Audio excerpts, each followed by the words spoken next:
তো বন্ধুরা, আজকে নতুন ভিডিও নিয়ে চলে এসেছি তোমাদের জন্য। আমি আজকে লাঠি নিয়ে মাঠে এসেছি, কেননা এখন চারিদিকে ঘাস ভর্তি আর এই ঘাসের মধ্যে সাপ থাকে।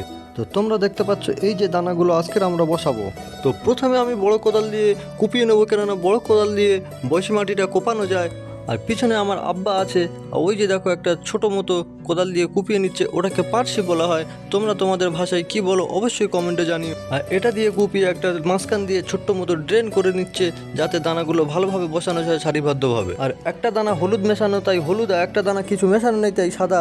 ওই দানাটাই আমরা বসাবো, কেননা হলুদ মেশালে পাখি কোনো ক্ষতি করতে পারে না বা পোকায় কাটতে পারে না। আর এখন আমরা 1 ইঞ্চি অন্তর অন্তর দানাগুলো পরপর বসিয়ে নেব সারিবদ্ধভাবে। আর ফাইনালি আমরা দানাগুলো সব বসিয়ে নিয়েছি, আর কেমন দেখো রেল লাইনে সারির মতো দেখাচ্ছে।